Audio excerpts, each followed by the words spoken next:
It is extremely important for a man to get into the best shape of his life. This body is your vehicle. It is your transportation as you navigate this human experience. Over 73% of adult Americans are overweight. I don't know about other Western countries, but that's a lot. I used to charge good money for this body transformation course that I am now presenting you for free. I've helped hundreds of guys at this point get into amazing shape, but I felt the need to upload this course because there's a lot of misinformation out there. There's a lot of guys struggling to figure out what works for them. Had I stumbled upon this course when I was 20 years old, then it would have saved me nearly 2 decades of time experimenting, trial and error. All I ask for in return is go ahead and like this video.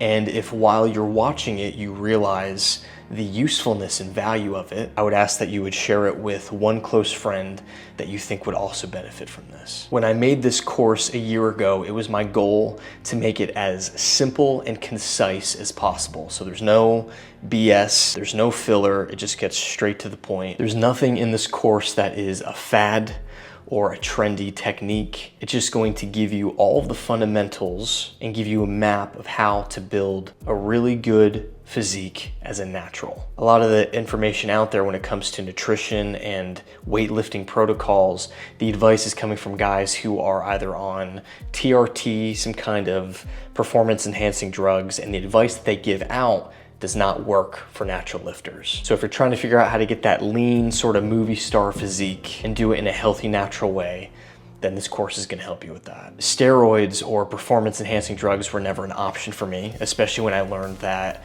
it has all these side effects. It can age you faster, it can cause hair loss. I'm 37 years old and I don't believe that I would look this young had I ever taken any kind of performance enhancing drugs. So this is for you natural lifters out there who want to work smarter and not harder. I hope this helps you, and I will talk to you soon. I've tried a lot of things over the years: diets, protocols, workout routines. My goal with this course is to cut through all the BS and save you as much time as possible. You can definitely work smarter as opposed to harder when it comes to getting in shape. I've been on the fitness journey for over a decade now, so if I could take everything and condense it and simplify it for you, then that's what I'm here to do. Maybe you've already tried a bunch of things, maybe you're completely new to it. Regardless, I'm just gonna explain everything. Some people out there don't even know the difference between macro and micronutrients, which I feel like is something they should teach in high school.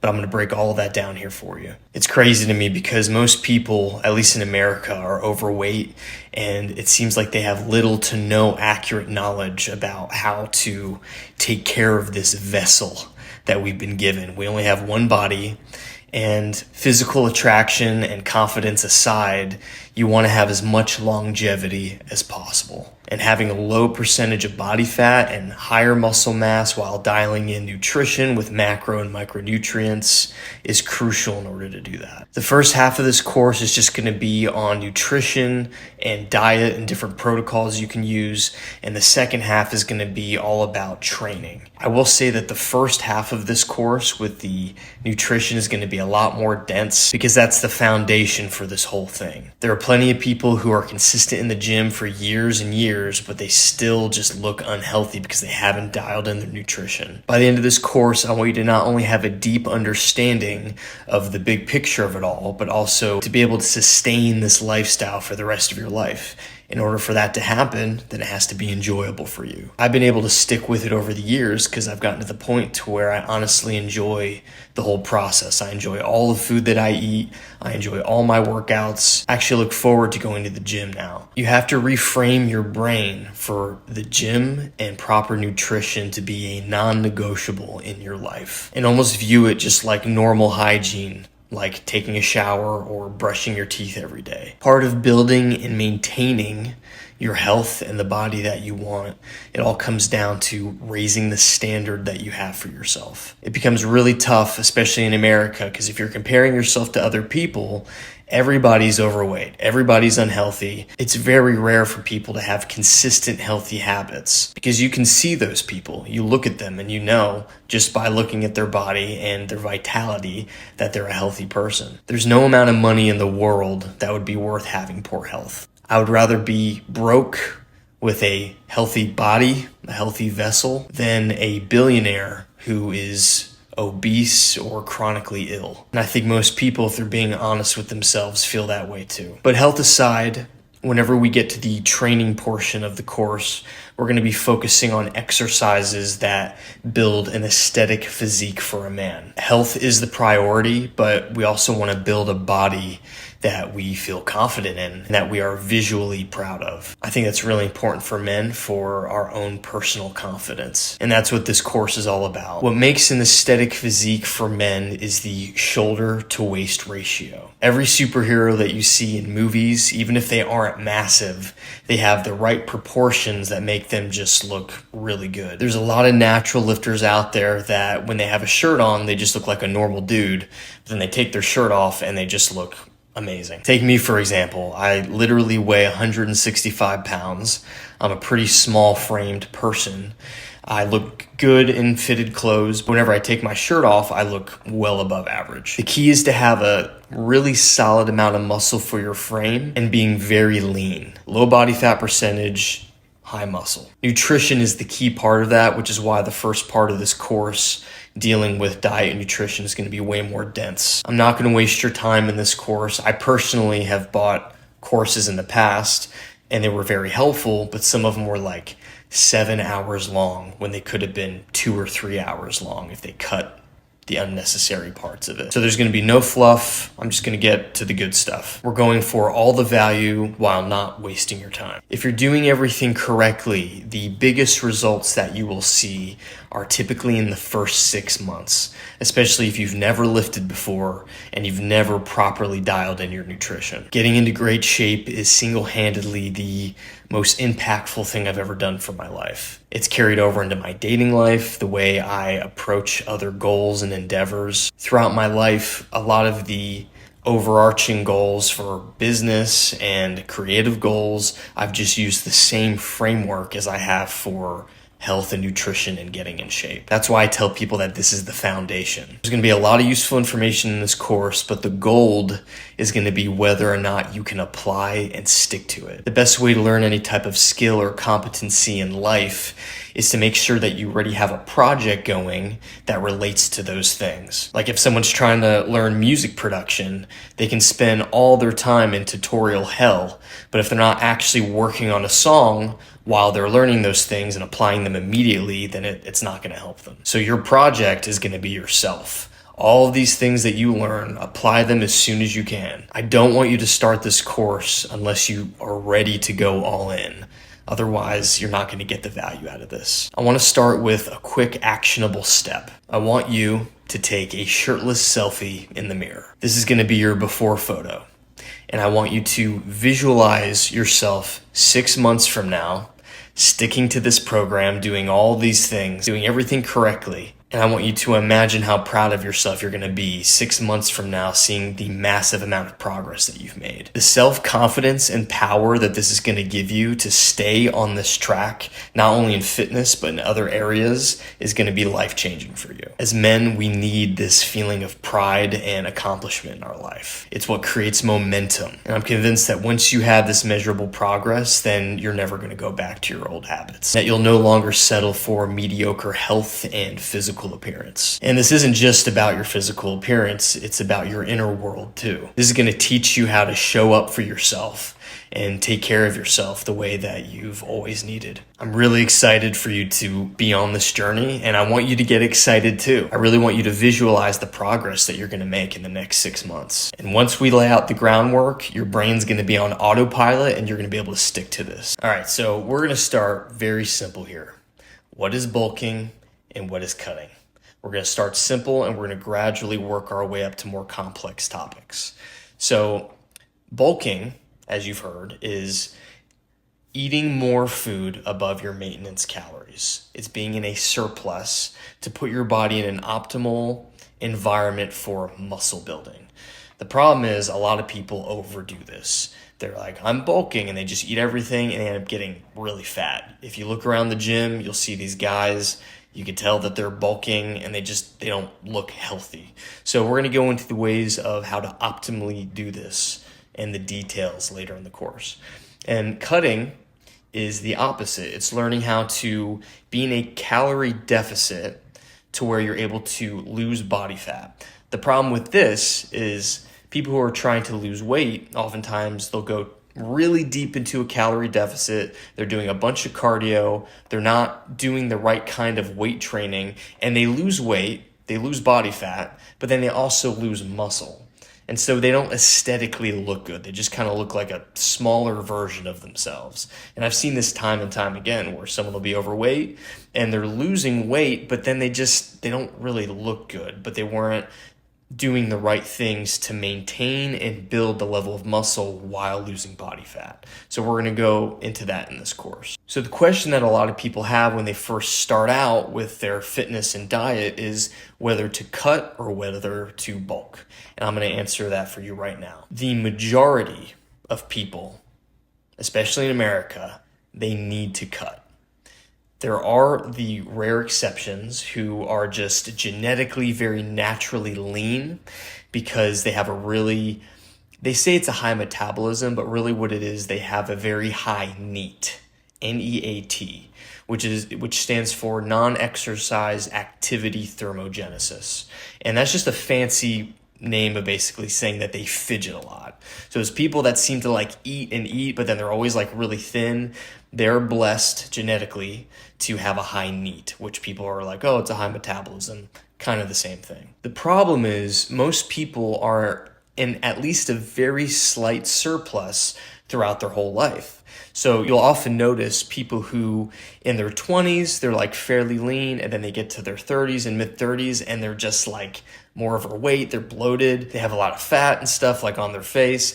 Usually that's been very gradual. It's like maybe they've only been in a surplus of like 100 extra calories a week, but after 10 or 15 years, they're 30 or 50 pounds overweight now. And since most people are never educated on how to properly dial in nutrition to be able to have the kind of body that you want and be like, oh, I'm getting a little overweight, let me lose some body fat now and put on some muscle. In America, everyone's just winging it. And also, since a lot of mainstream bodybuilding, they're always talking about bulking and they're like, oh, I've got to eat all this food to gain muscle. Everyone thinks like, oh yeah, I need to just eat a shit ton of food. So that's why when you go to the gym, you'll look around and see like these really big, strong, fat guys. None of them have ever cut calories in their life. And even when they try, they fall off because they don't have any kind of methodology or protocols that are sustainable for them to get lean. So we're going to take care of that early on. I'm going to teach you how to properly cut calories to where it doesn't feel like your life is completely miserable. You're able to do it gradually and it feels sustainable and somewhat enjoyable during the process. I've actually had some of these bigger guys in the gym come up to me and say things like, how are you so small but big at the same time? And the thing is, whenever you have decent muscle mass for your frame and you're also very lean, it's like this weird illusion because you are technically smaller.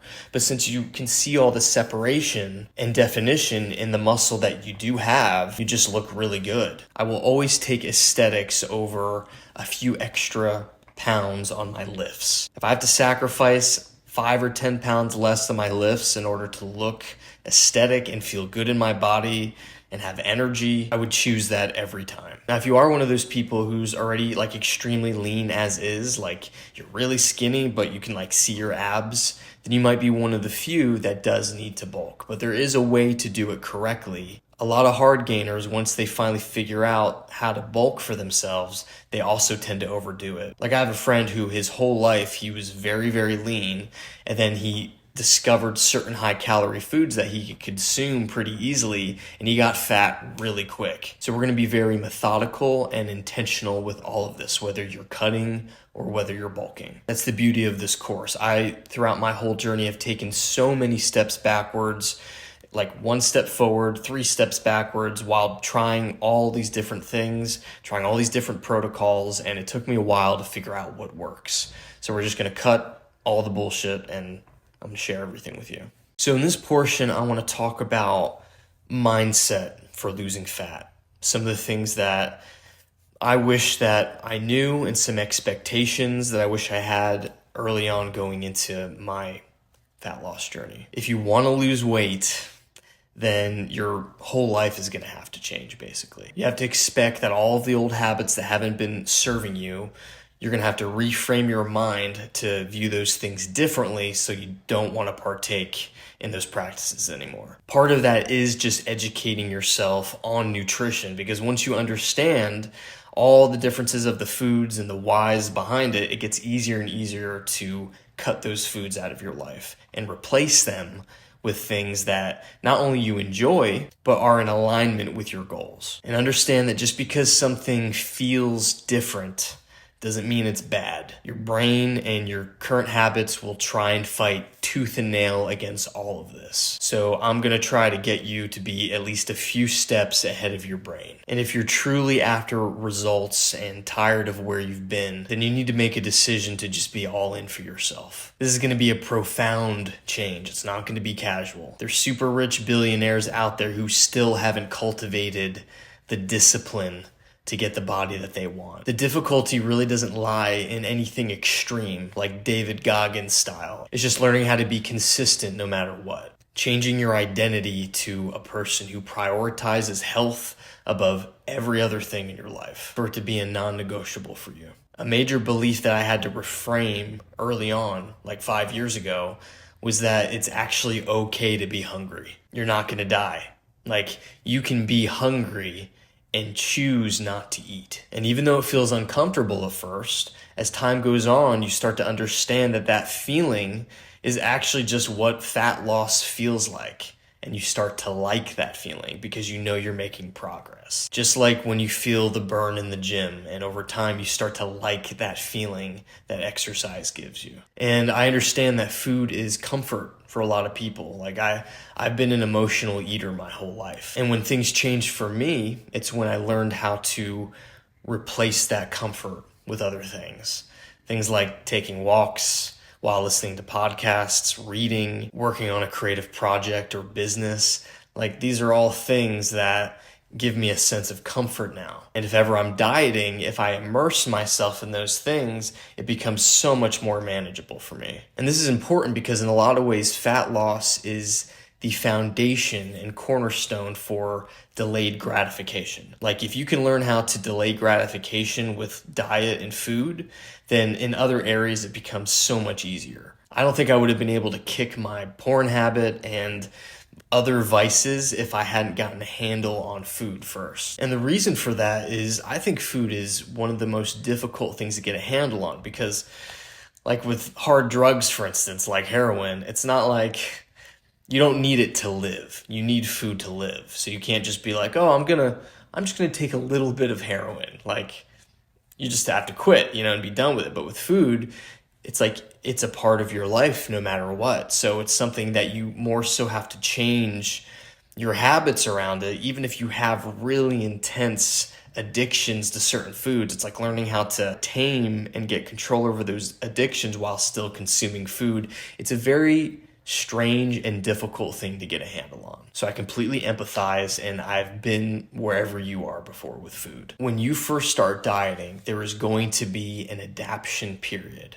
Usually two weeks, 3 weeks, a month. A lot of it depends on how overweight you are. Oftentimes, the more overweight you are, the longer the adaptation period can be for you to start to dial in and get used to that feeling of fat loss. But once you get to that place, you can kind of sit back, lean into the process, and just watch as weekly you lose body fat. And you start to get excited. You're like, this is amazing. I have to keep going. Reframing that feeling from, oh my gosh, I'm hungry, to, oh, my body's getting rid of the excess fat that it doesn't need. It's tapping into the stores, all these fat stores that I've built up over the years. It's finally tapping into that and burning it off and using it the way that it's meant to. Another thing to mention to prepare you is once you do have everything dialed in, you've got your calories dialed in, you're losing body fat, you have to trust the process no matter what. So for instance, you're gonna look different every day. Some days you're gonna feel a little bit bloated. Some days the scale is going to be doing all kinds of random things, but your body's complicated. There's water weight, there's all kinds of mechanisms within you that are happening. If you are in a calorie deficit and you're dialed in, you just have to trust the process. Every day, every week's going to look different, but the average as a whole is going to end up you losing body fat. It's not linear. I've had weeks where I was like, the scale isn't moving at all. I look exactly the same. And then the next week, all of a sudden, I just feel like I lost 5 pounds out of nowhere. I look better. The scale is less. So you just have to trust the process. As long as the numbers are dialed in and it's all accurate, then you're on the right track. We want measurable results in the next several months. So zoom out. Don't worry about the progress in the days or like a week. We're looking at the big picture. Another goal with this whole thing is we want to make it as simple as possible. There's that saying, complexity is the enemy of execution. And the good news is you have access to this community. So you can still ask questions. If you need clarification from anything in this course, you can ask me. I'm here to help you. And I know that other guys are going to be on this journey as well, and you can help each other and make progress together. In addition to simplicity, I want this to be as sustainable and as enjoyable as possible. You're not alone in any of this. And also, if it's not sustainable, then there's no way to stick to these things for the rest of your life. People that try to take the broccoli, grilled chicken, and rice approach to losing weight, they always eventually fall off because it's just not sustainable. It's not realistic. You would basically hate your life. As you gain knowledge in this course, it's also going to help with breaking any beliefs or paradigms that you might have about fat loss. Like, I'm still baffled by how many people still think that spot reducing is a thing. Like, oh, I want to target the fat in my midsection or like on the bottom of my arms. Basically, where you lose fat is completely predicated on your genetics. Some people lose fat faster in their legs. Some people lose fat faster in their midsection. It just depends on the person. All you can do is dial in your nutrition and let the body fat come off wherever it comes off first and enjoy the ride. The process of getting in amazing shape really is 80% nutrition and 20% training. But both of them are 100% important. Like, one without the other, it just doesn't work. So you're going to be spending a majority of your time thinking about nutrition, calories, macros, all those things, and we're going to explain all of that in detail. At this point in my journey, I honestly eat a lot of the same things every single day. I just enjoy it. I'm on autopilot. I don't have to think about what I'm going to eat every day. Whenever I do go out to eat with friends or family, I have such an understanding now of nutrition. I know what to order that's in alignment with my goals where I could still have a good time and stay dialed in. We're going to get into all the details, the tools, the breakdown of fat loss in the next section. All right, this section is going to be about fat loss, how to do it, dialing in calories. We're going to talk about macro and micronutrients and specific foods later in the course. The first and most important tool that you're going to need for your fat loss journey, it's going to be impossible without this tool. You need just a standard food scale. This brand, I don't remember where I got this. I've had this for almost a decade. It's Taylor brand.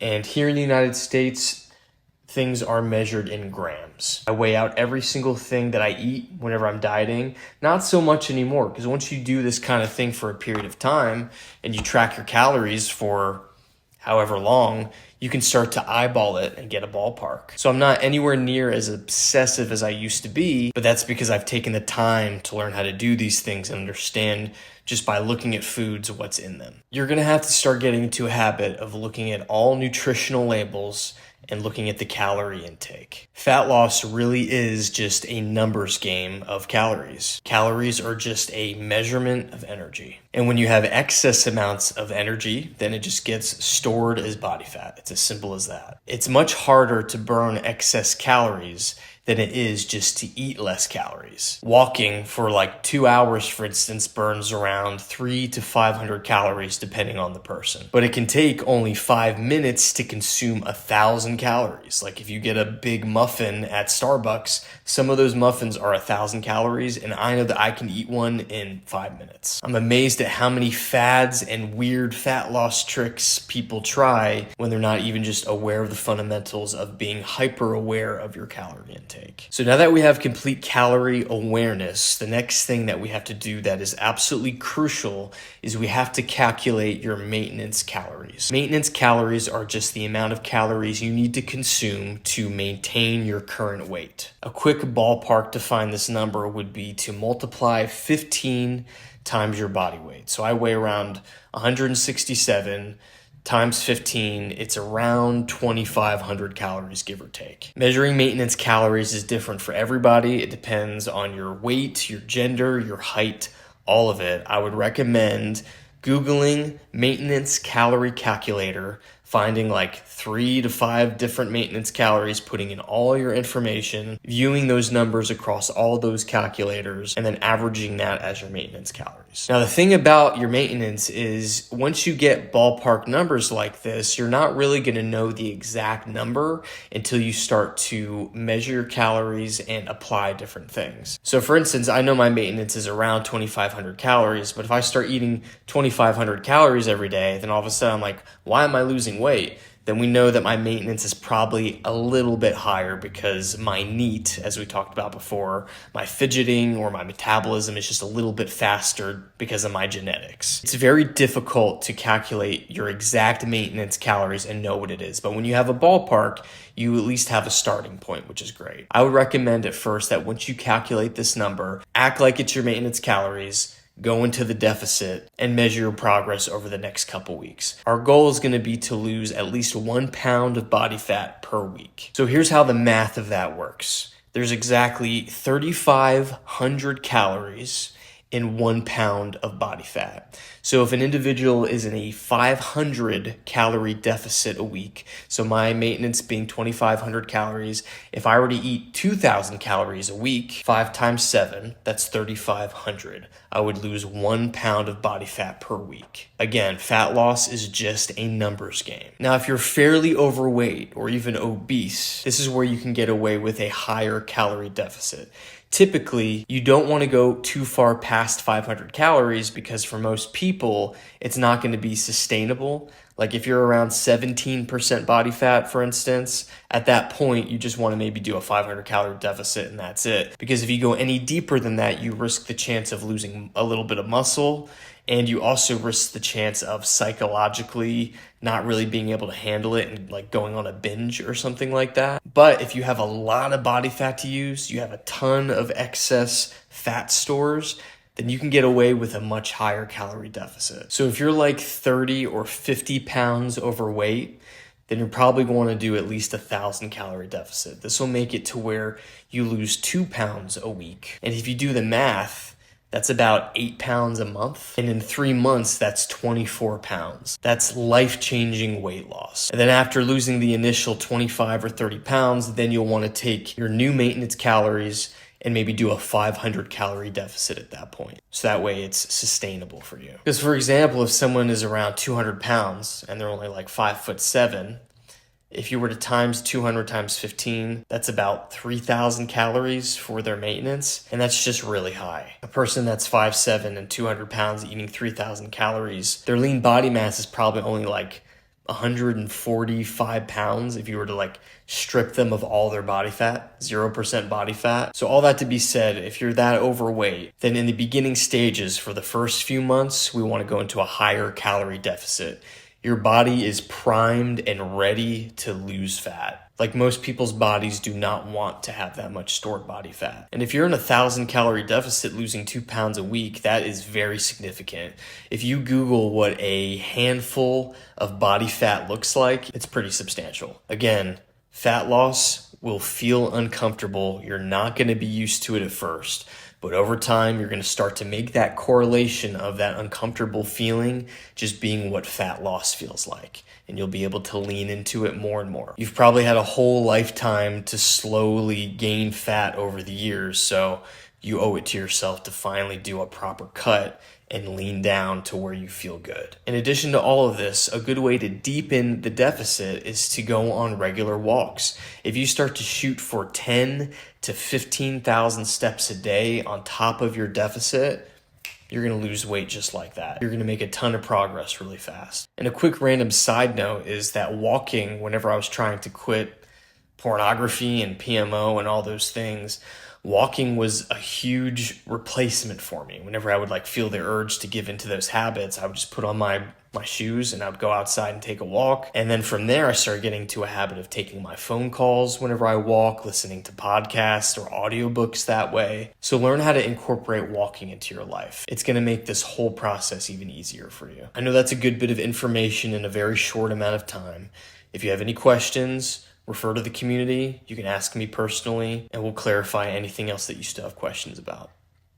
Now, when it comes to bulking, like I said before, the only reason to ever bulk for most people is if you're already very lean. And even still, the surplus of calories should be very slight. It's called lean bulking. Historically, things like dirty bulking has been very popular, and you'll quickly see those guys' physique just go to shit very fast. Whenever you hear guys being like, oh, I have to eat so much food that it hurts, I promise you they're putting on way more body fat than they need to. The surplus required to build muscle is nowhere near as extreme as people think. We're talking maybe an extra 150 calories a day to start and up to about 380 calories max. And the reason for the 380 or 385 calories, it's because it takes approximately 2,700 calories to build 1 pound of muscle. So 385 calorie surplus a day for 1 week would be around 2,700 calories extra. And gaining 1 pound of muscle a week is a lot. Maybe that's possible in the very beginning stages, in the newbie gains stage if you've never properly done weight training before. But once you get to more advanced levels, even 1 extra pound a month is considered a lot of muscle growth. If you've already been lifting properly for 2 or 3 years and then all of a sudden you gain another 12 pounds of muscle in a year, that's very substantial. Anytime you hear stories of actors who have suddenly gained 30 or 40 pounds of muscle in a short period of time, guaranteed they're using some kind of anabolic steroids. It just doesn't work that way as a natural lifter. So I would only recommend bulking if you're already very lean. If you don't already have some sort of visible abs, then you don't need to bulk. And at the most, maybe just shooting to eat at maintenance calories. Your body actually does a very good job at using the excess fat stores that you have towards building muscle. And another thing that I really want to harp on is the power of newbie gains.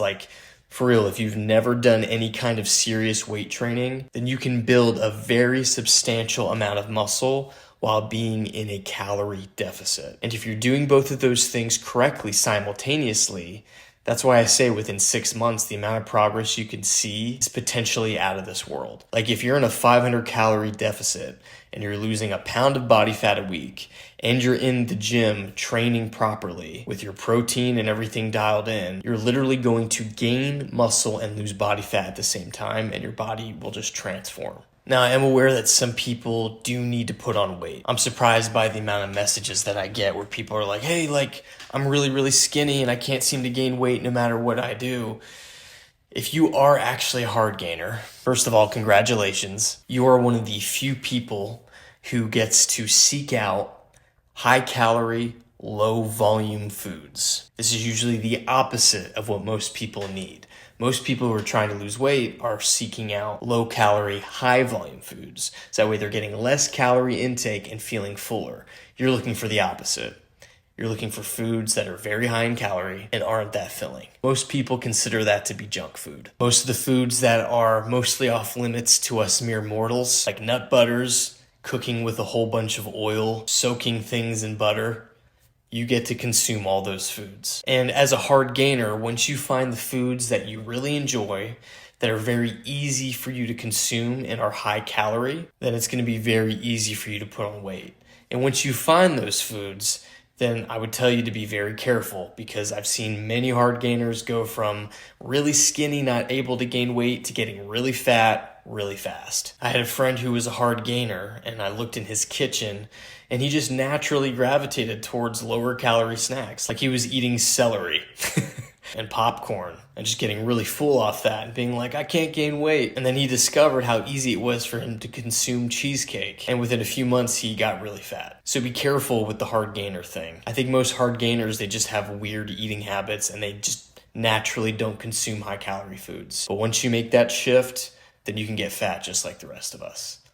Now we're going to talk about macro and micronutrients, all the differences between the two.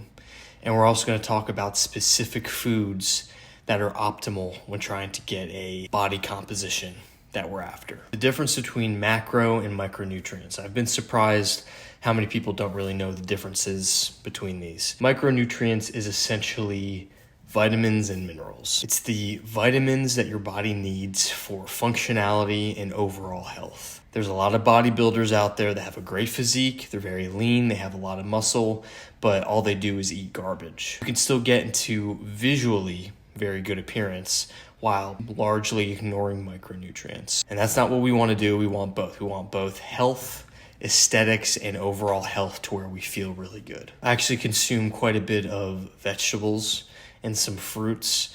I love them because they're very high in volume.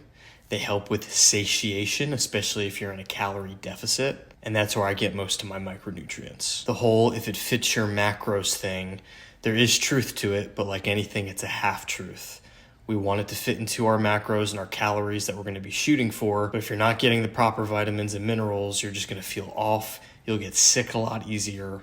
It's a whole mess. Now, macros are your fats, proteins, carbohydrates, and alcohol is actually considered a macronutrient, but it's pretty much useless. The way your body metabolizes alcohol is different from all the other macronutrients, and it's very hard on your body. I would recommend cutting out alcohol completely or just keeping it to a very small minimum. So from the get-go, if you're not conscious of your protein intake, this is the macronutrient that we're going to focus on the most. At minimum, you're going to want to get 1 gram of protein per pound of lean mass. So if you weigh 200 pounds and we were to strip all the body fat off of you and you're overweight, and if you were at 0 body fat, say your weight was 145 pounds, then you're going to want to shoot to get 145 grams of protein a day. A lot of people who start this journey who are overweight, they might be 50, 60 pounds overweight,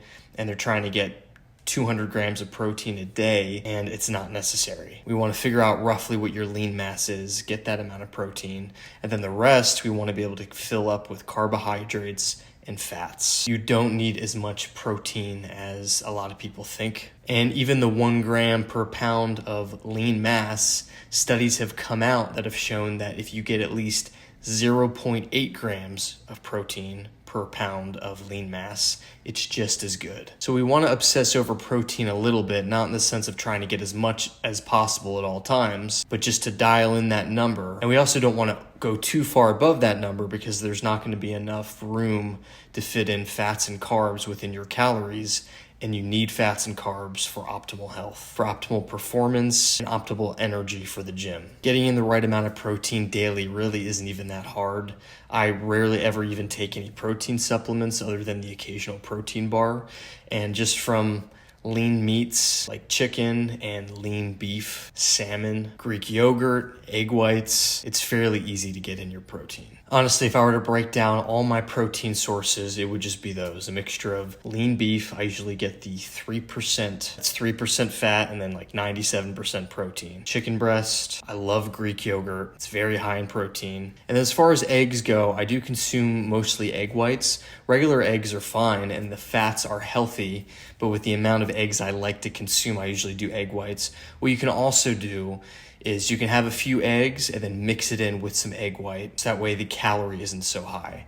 Each egg is like 80 calories, and if you end up having like 5 eggs, that adds up pretty quickly. So if you like to eat a lot of eggs, instead of having like 5 or 6 eggs, maybe just have 3 eggs and then make up the difference with egg whites, and you'll get a ton of protein that way and less calories. So in order to fit my macros and calories, a lot of foods that I tend to avoid, especially while I'm cutting, are nuts, nut butters, cooking with a lot of butter, cooking with a lot of oil. These are all foods that are high in healthy fats, but the calorie content is just too high the way it adds up, and these are calories that aren't very satiating. These are great calories for someone who's a hard gainer, like we said earlier. Avocado is another food that I tend to avoid. Like if at a Mexican restaurant, if you order guacamole, you can put down like 700 or 800 calories very easily and quickly eating guacamole, and it's not that filling at all. So those are just some examples of foods that you want to be very conscious with the calorie intake. You really don't have to avoid any foods, but once you kind of have your goals set and you know what your maintenance calories are and you're trying to hit a certain calorie goal every day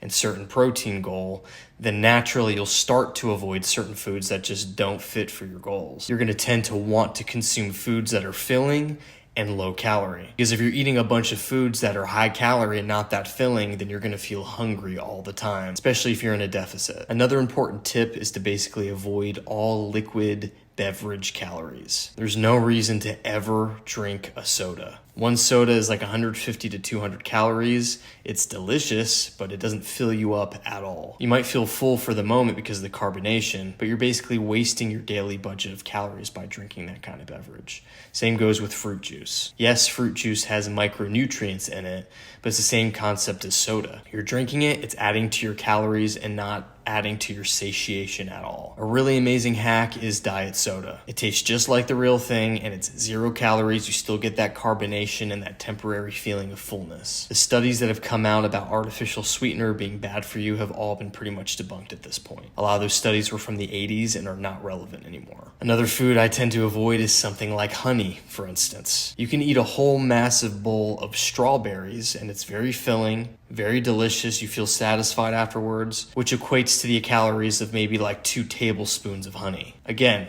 honey can be healthy for you. It's got some micronutrients and some different things in it that are good for you, but it doesn't fit with our calorie goals. So if you want some extra sweetness, instead of adding honey, maybe add something like stevia. And with peanut butter, for instance, instead of eating a jar of peanut butter, use the powdered peanut butter where you add a little bit of water, you can add a little bit of stevia, a little bit of salt. It tastes just as good as the real thing, and the calorie content is like 1/4 of regular peanut butter. Bread is another huge one.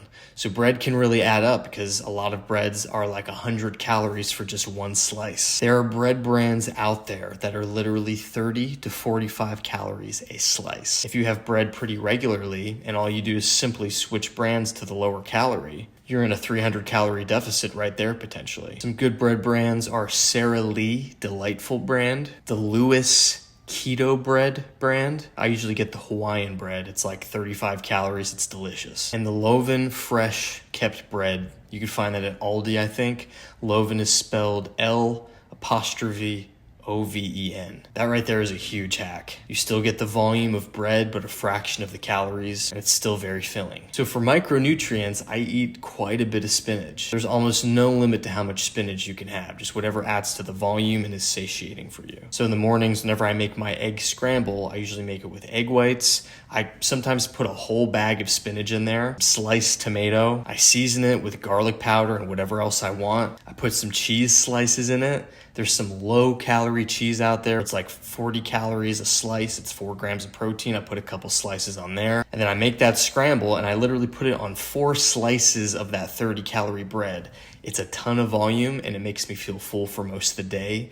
And it's like under 500 calories. And it's something like 55 grams of protein. If you're eating meals like that, you'll be able to eat a shit ton of food, low calorie, high protein. You'll be getting lean, you'll be getting micronutrients, you'll be getting the macros that you're looking for in terms of protein. And that is how I enjoy my diet of losing body fat, getting ripped, and still eating delicious food that to me is very filling and very satisfying. Sometimes I'll even have a diet soda with it. And then for snacks, I eat quite a bit of carrots. I've talked about this in one of my YouTube videos. It's very high volume. It's very hard to overeat on carrots because they're so filling. So if ever it's like late at night and I have this urge to binge eat, instead of grabbing a bag of chips or high calorie foods that I don't even keep in my house anymore. I just start snacking on carrots. And even if I were to somehow manage to eat the whole bag, it'd be like an extra 150 calories, and it's not a big deal. There's a certain brand of popcorn, I'll probably pop it up here on the screen, where it's like these little mini bags and it's only 100 calories a bag. It's very good for you. It's very high in fiber. You can eat like 2 or 3 bags of that, and it's like only 300 calories for a ton of popcorn, like the amount of that you would get from like a large popcorn at the movies. I'll snack on that, have a diet soda in the evenings, and it's just a few hundred extra calories. Again, compare that to what we said earlier about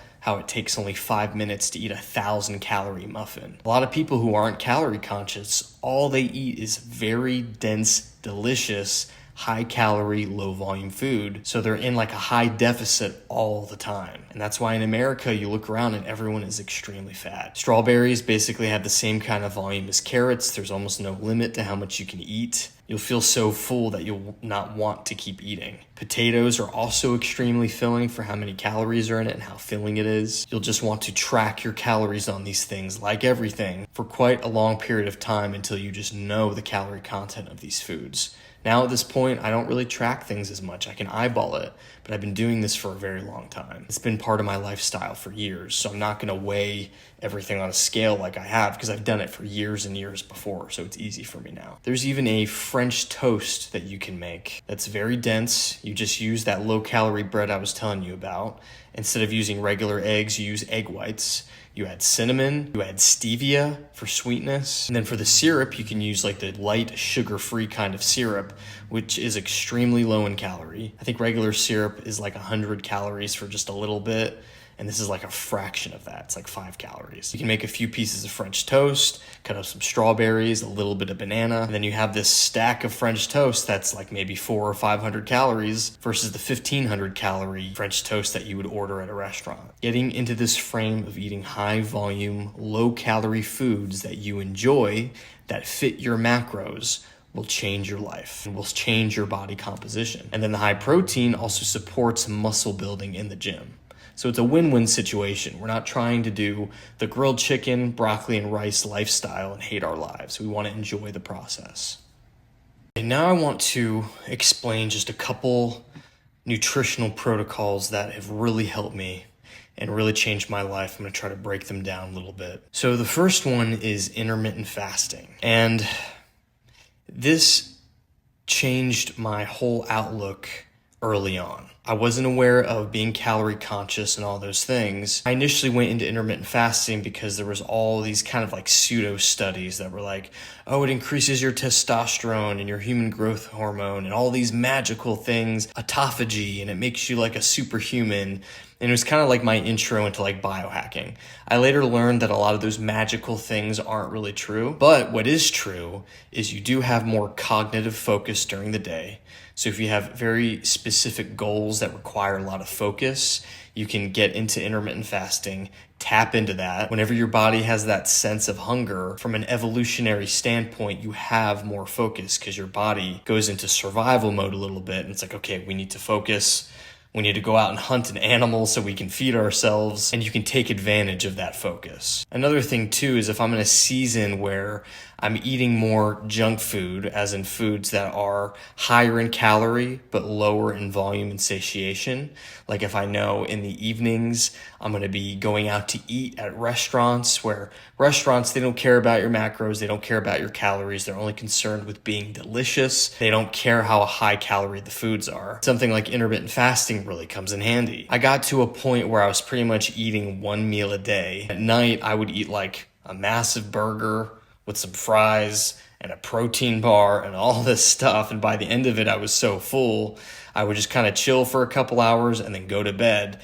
And in that meal, I was getting a lot of the macronutrients that I needed. Not the micronutrients, but the macronutrients. I was getting adequate protein. Some of these meals that I was having had like 120, 130 grams of protein in it. I would go a full day without eating. And then after my work, I would go to Chipotle and get like a double or triple meat bowl, and I would consume that, and then I would kind of hang out a little bit before bed, maybe have like a little low calorie snack or like a low calorie 150 calorie like ice cream bar or something like that, and then go to bed really full and satiated. And there was a point where I got very lean doing this kind of intermittent protocol, and I never really felt like I was going without, because during the day I would focus on work. I would have a cup of black coffee or several cups of black coffee. Black coffee pretty much has no calories in it. Keeps you focused. The caffeine and everything that's in black coffee reduces your appetite during the day. And to some people, this might sound crazy because a lot of people aren't aware that your body can go days and days without food and survive just fine. It'll tap into your fat stores. You'll have more focus. And for a lot of people,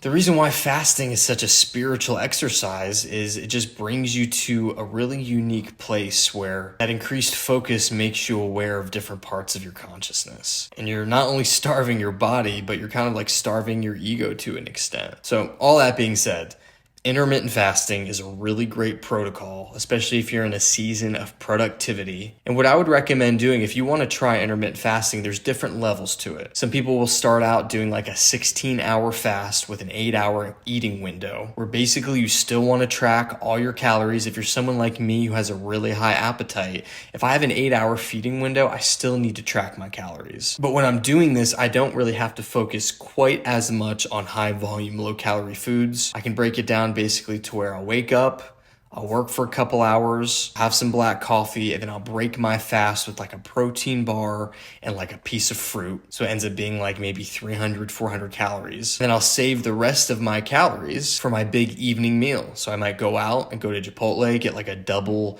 chicken bowl or sometimes a triple meat bowl. I'll load it up. It might be 15 or 1600 calories. I'll eat that and then go to bed a couple hours later. And then right there, I just had like 2000 calories in the day. I'm in a deficit. I feel full. I got my protein. Usually if I get a Chipotle bowl, I'll ask for like a lot of vegetables and a lot of those fajita peppers. So there's some macronutrients in there with beans and corn and tomatoes and all that stuff. So intermittent fasting was one of the first protocols I ever used to get into a deficit.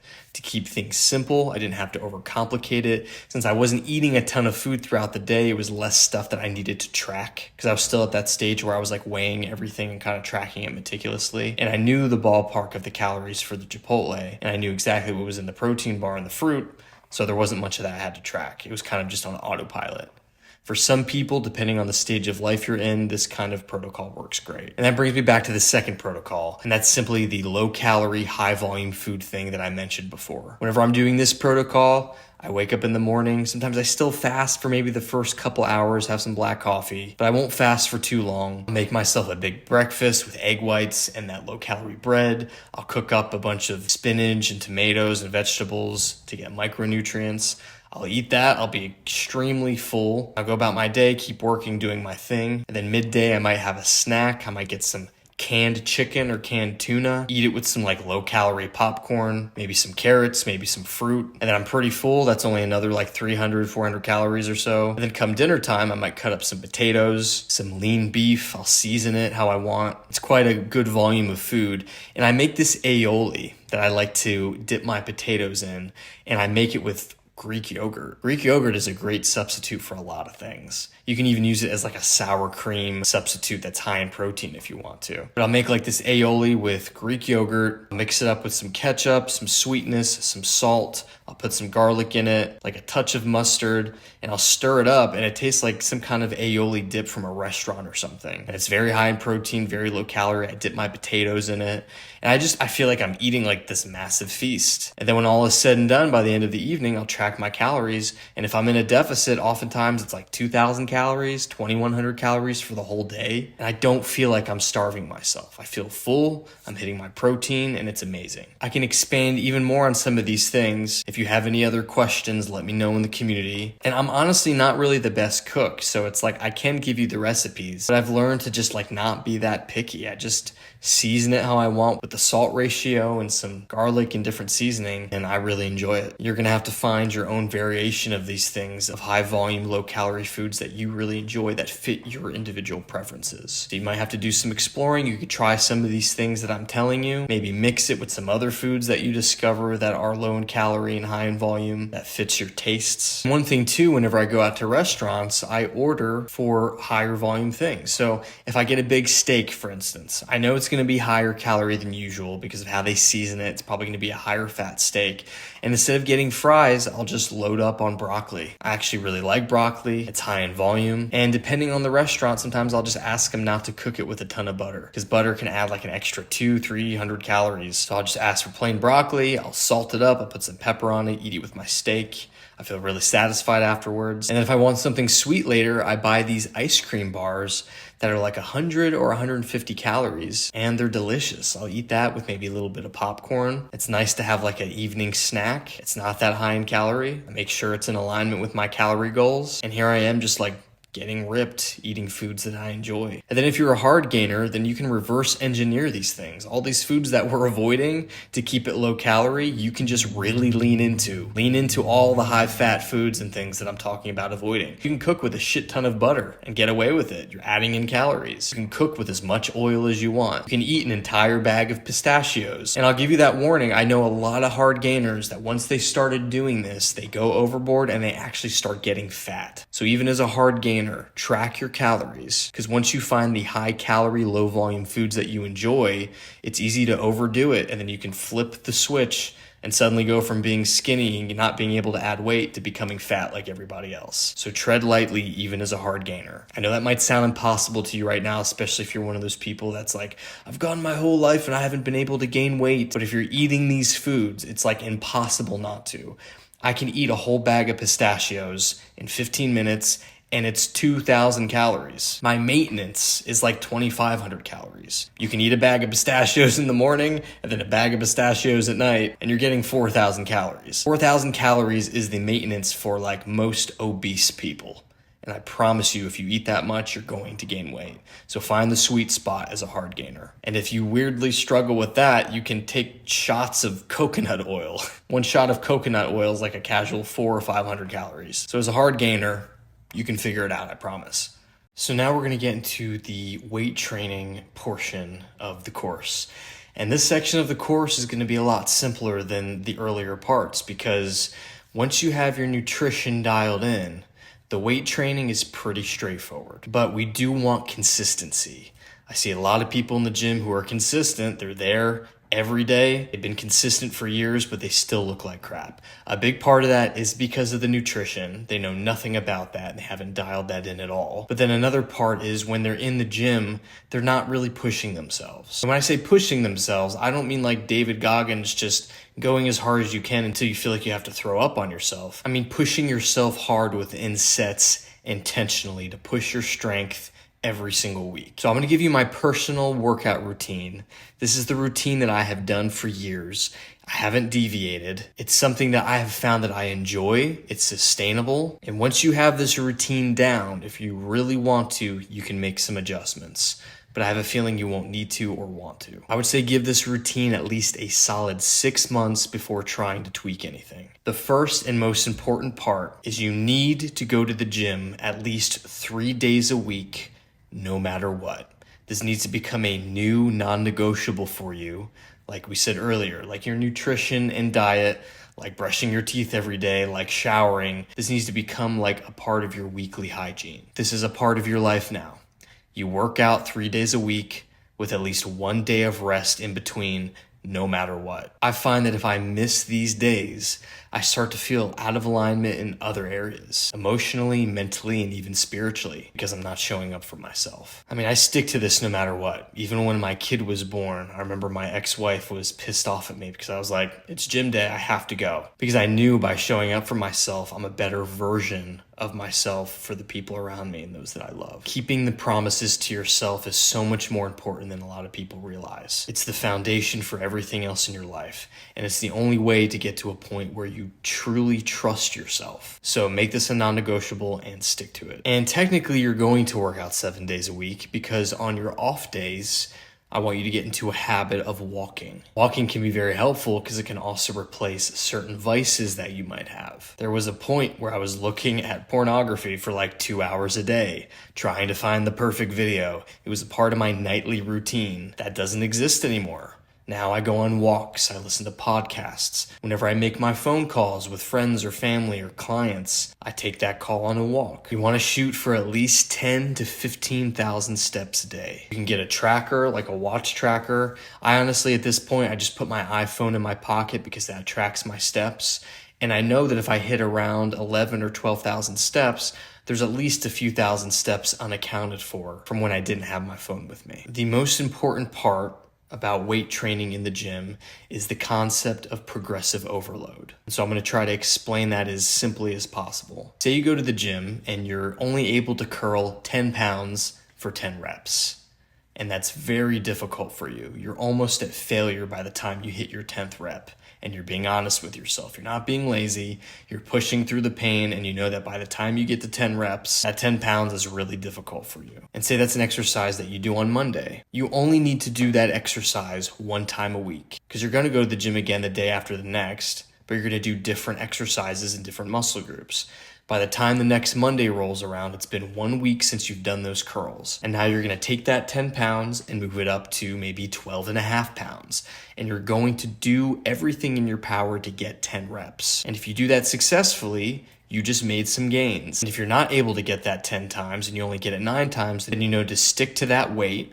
And then the following week, try it again. Try to get 10 reps. And then once you do, the following week, now we're going to go from 12.5 pounds to 15 pounds. And you're going to do this every single week. You're going to be getting stronger every single week, and you will get strong very fast, especially if you've never lifted before. Every week, you're going to be making PRs. PR stands for personal record.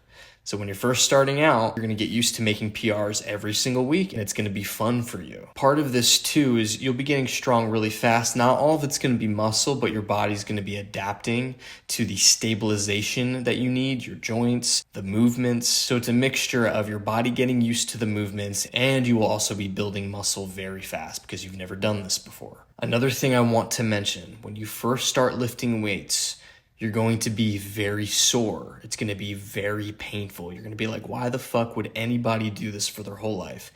That level of pain does not last forever. After the first month or so, all traces of that intense soreness that you feel when you're first starting to lift weights will almost be not there at all. So be patient with that pain.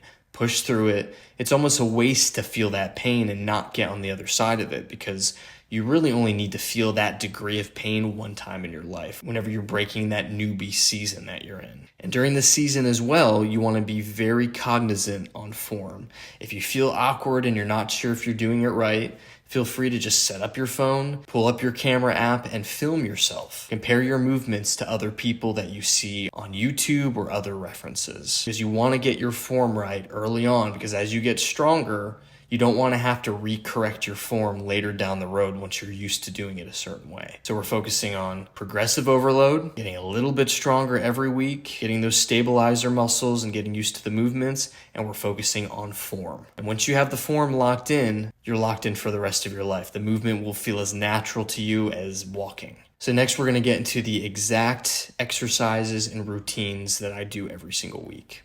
So this routine is going to be a lot simpler than you think. I've said this before, but complexity is the enemy of execution.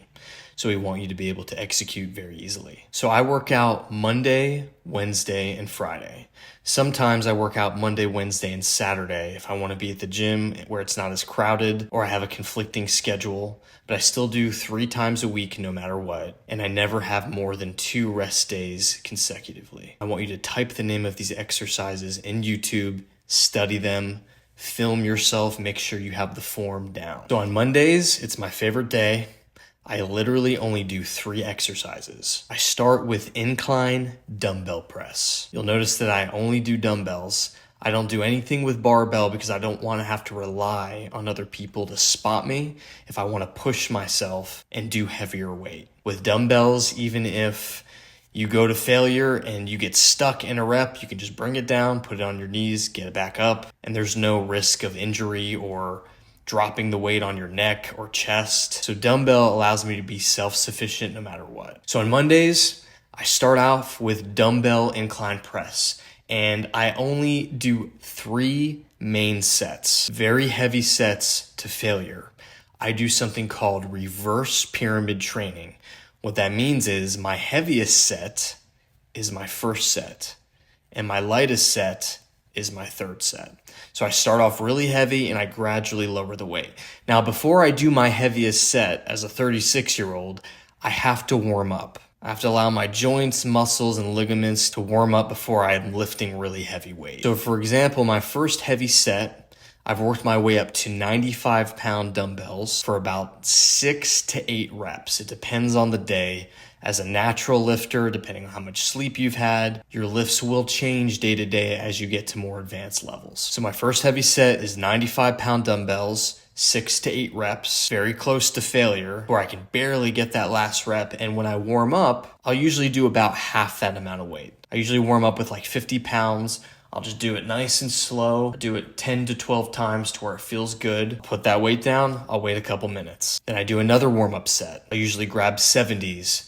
Do the very same thing. I'll do that about 8 reps or so, slow and steady. I can feel myself starting to warm up. And then again, I'll wait a couple minutes. And then I do a third warm-up set. I'll pick up the 80 pounds, do it about 5 or 6 times. After that, I'll wait about 3 minutes. So you'll notice these workouts do take a while. There is a fair bit of rest time in between because I want to be at maximum capacity. In the earlier stages, you might not need to wait this long, especially when you're dealing with lighter weight and there's less risk of injury. As you get to intermediate or more advanced levels, you'll notice the wait time, you might want to wait a little bit longer. So after these warm-ups, then I do my first heavy set. I pick up the 95 pounds, I give it my all, I do it 6 to 8 times. And then depending on how the set went, I'll wait a few minutes and then I'll go lighter for my second set. I'll do either 90s or 85 pounds. And with this set, I'm usually shooting between 8 and 10 reps. I give it a few minutes and then my third set, I bring it down to 85 pounds. And with this set, I'm doing my best to try to get 10. Sometimes I only get 8 or 9. And by this point, I've been at the gym for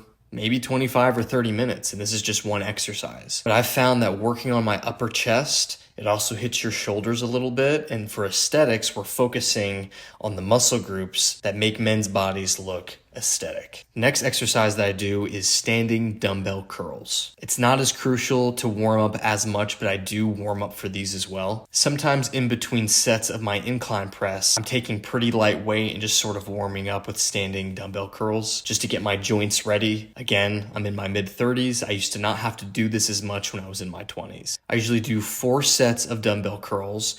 With this exercise, I'm trying to do 4 sets of 10. So for me, with 45 pounds, with perfect form, that's about how many I can get for 10, at least for about 3 sets. Once I get to the 4th set, I have to bring that weight down about 5 pounds on each arm to 40s, and then I can usually just barely get that 10 times at that point. The final exercise I do on this day is something for rear delts. Most gyms have a rear delt machine, which is the same machine as the chest fly machine. You just reverse it. And I usually do 3 to 4 sets of 10 to failure. By the end of this exercise, I'm done for the day. And every week, what I did was I focused on progressive overload. When I first started doing incline dumbbell press years ago, I was doing it with 35 pounds. I could barely get that 10 times. If you build your strength, if you focus on getting stronger every week, you're going to build substantial amounts of muscle. And then if you have your nutrition dialed in, you're getting the right amount of protein. If you're losing body fat and you're lean and also building muscle, this is what transforms your body. So Wednesday is my leg and full body day, and this is probably the most strenuous and difficult workout of the week. I put it in the middle of the week to get it over and done with. I don't save it for the end, but it is my least favorite day. So on this day, same thing. I do 3 exercises. 2 of them are really intense compound lifts, and then the last one's just like a basic leg workout. The first exercise I do on Wednesdays is Bulgarian split squats. Now this is a pretty advanced exercise that's gonna take some time to get used to. Even doing it without any weight at all is going to be challenging at first because the amount of balance that it takes. And if you're overweight, you'll have plenty of body weight to work with. This is an exercise that you're going to want to study. you're going to want to film yourself doing. And if you're a beginning lifter, it will take time to add weight to this exercise. So with Bulgarian split squats, I do them very heavy now. Just like the incline dumbbell press on Mondays, I have to work my way up to it. I have to warm up. So I warm up with no weight. I get the balance right. I do it on each leg. My heaviest weight is 70-pound dumbbells for 6. So what I do is I warm up, first warm up set, no weight. I wait a minute or so. Second warm up set, I do with 40 pounds. I try to get about 8 of those. Next warm up set, I do it with 55 pounds. Try to get that about 8 times. Then my first heavy set is with 70 pounds. I try to get those 6 to 8 times on each leg. And oftentimes this exercise is so strenuous, I have to wait a minute or 2 between legs so I can catch my breath, my nervous system can kind of relax for a minute so I can give 100% on each leg. Getting strong on Bulgarian split squats gives you the adequate amount of leg mass that's in proportion with your upper body. So after my first heavy set, I bring the weight down. I do reverse pyramid training.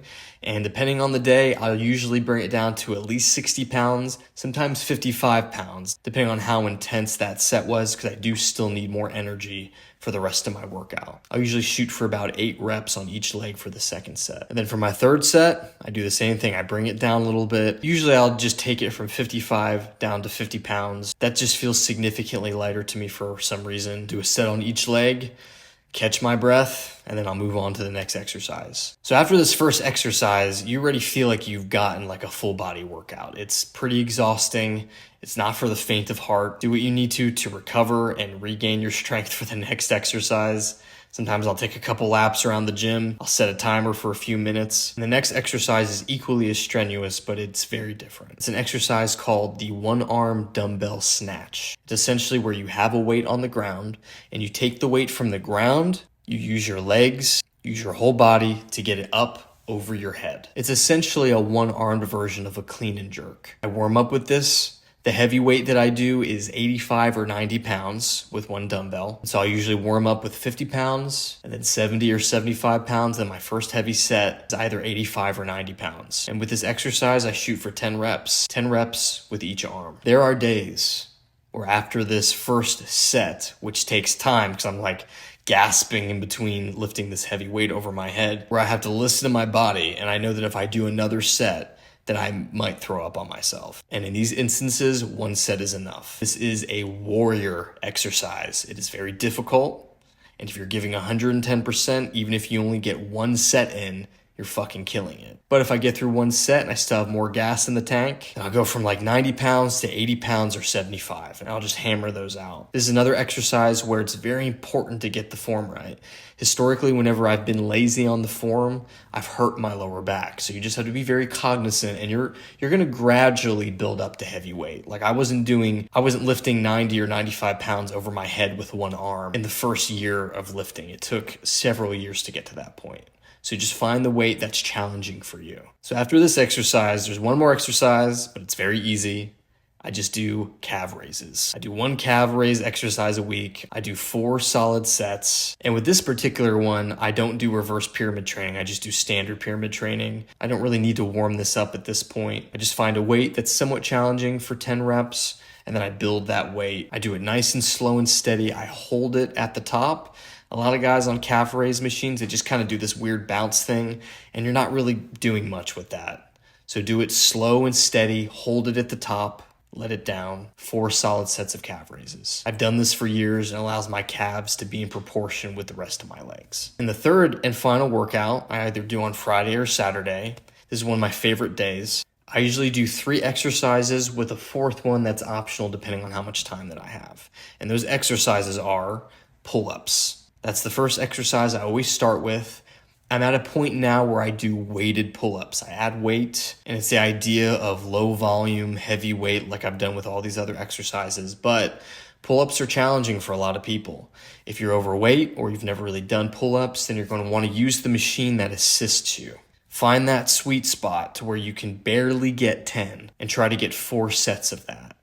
And you might need to adjust the weight to be heavier and heavier each set. As you go heavier on that machine, it actually gives you more support. So 4 sets on that. As you graduate and you start to get better at it, then if you can get to a point where you're able to do 4 sets of 10 slow, steady, full range of motion pull-ups, then your back is going to look amazing. Then the next step after that is weighted pull-ups. And with weighted pull-ups, I do the same exact reverse pyramid training that I do with some of these other exercises. I warm up without weight, then my first heavy set, I add 70 pounds, and then I try to do full range of motion 6 reps. And then I go from 70 pounds down to 45 for my second set, full range of motion, slow reps. I try to get 6 to 8. And then my final set, I have lighter weight, maybe just 25 pounds. I try to get 8 to 10 on that last one. Usually when I'm doing weighted pull-ups, I'll just do 3 sets. If I have it in me, I'll do a 4th set with no weight, and I'll just do as many as I can. With pull-ups, there's a few different kinds of grips. Pronated, which is the standard pull-up. Supinated, which is like under.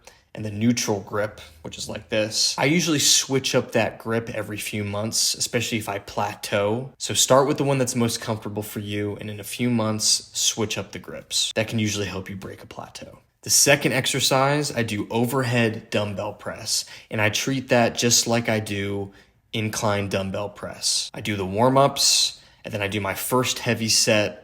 With overhead press, I do it with 90s at this point. I'm happy if I can get 6 to 8 reps. And then my second set, I go down to 85s. I try to get 8 reps. And then my third set, I do 80s. I try to get it 10. Building your shoulders is very important. It's what contributes to the broad shoulder look. And then if you get very lean, it makes your waist smaller. And then you have that shoulder to waist ratio that's very attractive. The next exercise I do is lateral raises. Lateral raises are when you have dumbbells and you do that outward movement. This is another exercise that you want to make sure you get the form right. Study lateral raises, type them in on YouTube, film yourself. Same thing with overhead press too. Usually I do 4 sets of 10 to failure. After that 4 sets, I do something called supersets, where basically I take lighter weight and I do as many as I can, and then I wait 10 seconds. And then I do as many as I can, which at that point is usually like 5 to 6 reps. Not very much. I put them down. I wait 10 seconds. Do 5 more, wait 10 seconds. I do this for about a minute and a half. Usually I end up doing about like 6 to 8 little quick supersets.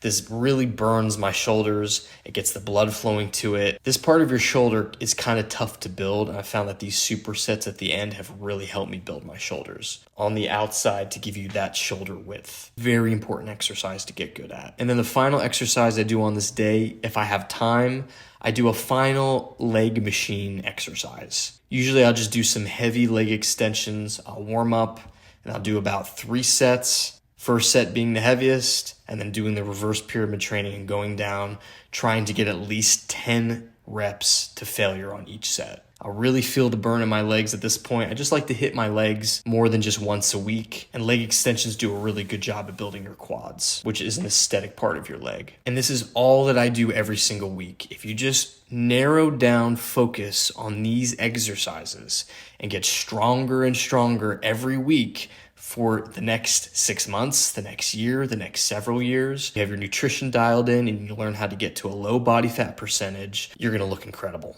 Let me know in the community if you have any specific questions, but this is the breakdown. The next section, I'm just going to briefly discuss supplements. I'm going to very quickly discuss supplements in this section. The supplement industry is massive and for the most part, mostly unnecessary. I'm going to cut through the bullshit of supplements. These are the supplements that are effective, and even these just only give you a slight edge. It's not make or break. You can still build an amazing physique without any of this. A lot of this is just for overall health too. The most studied supplement that has been proven to be effective is creatine. What creatine does is it saturates your muscle in water and actually can give you a little bit more muscle mass. Gives you more endurance in the gym. It might help you get that last rep or 2, which can really go a long way, especially once you get to more advanced levels. I've been taking creatine for years. There are no side effects. There were rumors that it causes hair loss. Those have been debunked. It is a natural compound and it can just give you a very slight edge.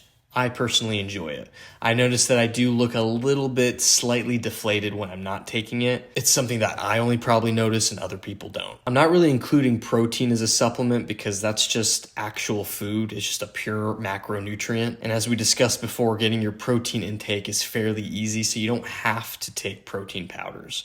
You can if you enjoy them, but they're not necessary. The next thing is some kind of pre-workout. Most simple version of pre-workout, for the longest time, all I did was black coffee. And a lot of days, that's still what I do if I feel like I just need an extra kick. There are certain pre-workout drinks out there. They're pretty low in calorie. There's a lot of stuff in it. It gives you that itchy scalp feeling. It's because of the beta-alanine that's in it. But pre-workout can just kind of give you that extra kick and also get you that extra rep. So if you're taking that along with creatine regularly, it can be pretty helpful.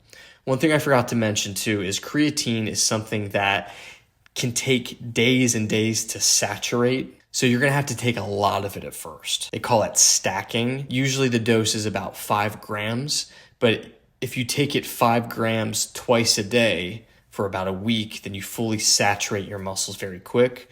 Once they're saturated, then you can just go down to 5 grams a day. That's all I do. You want to get creatine monohydrate. It is the most basic form. Don't get any of those other creatine supplements that are expensive and have additives in it. Just creatine monohydrate.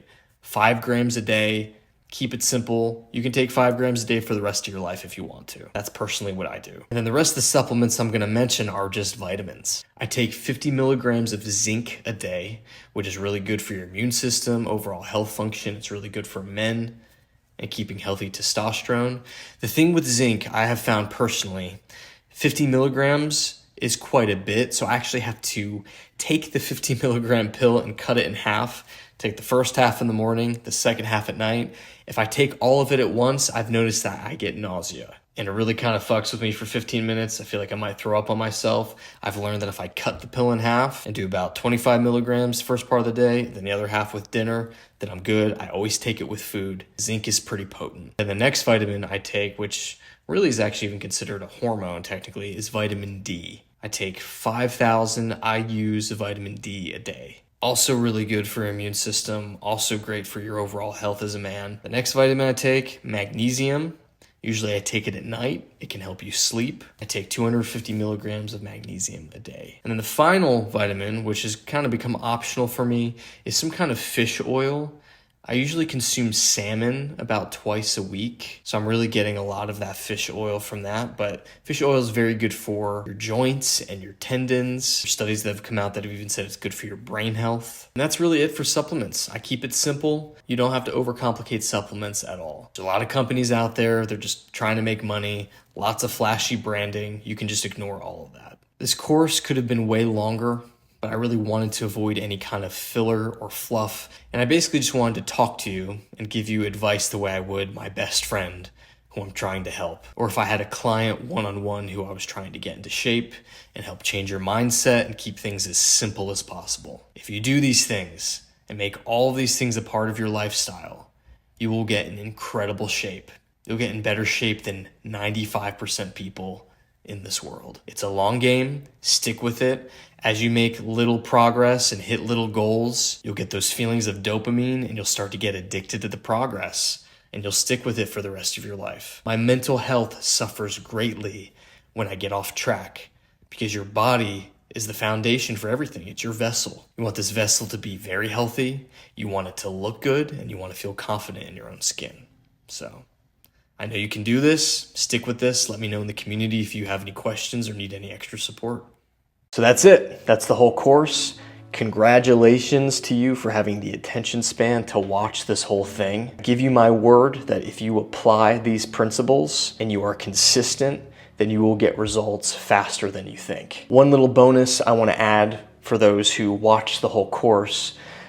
Since I'm in that course, I experimented with another supplement that really helped me, and that supplement is L-citrulline, just basic L-citrulline. You can order that on bulksupplements.com. No blend, just basic L-citrulline. When I was experimenting with that, I noticed that it really helped with blood flow. It helped me with a pump, and it usually helped me get like the last rep, and you can never go wrong with blood flow. It's also the precursor to arginine, and I figured this out because I started experimenting with arginine, the supplement, and I wasn't really getting much results. And then when I dug deeper, I realized L-citrulline actually increases L-arginine within the body better than anything else. So in addition to the supplements that I mentioned, give L-citrulline a try. It's a great natural supplement and it'll give you another small edge. Another bonus is it also, since it helps with blood flow, it helps men with their libido, and things like that. So if you're a little bit older and you're struggling with your downstairs business, L-citrulline will help you with that too. Go ahead and like this video.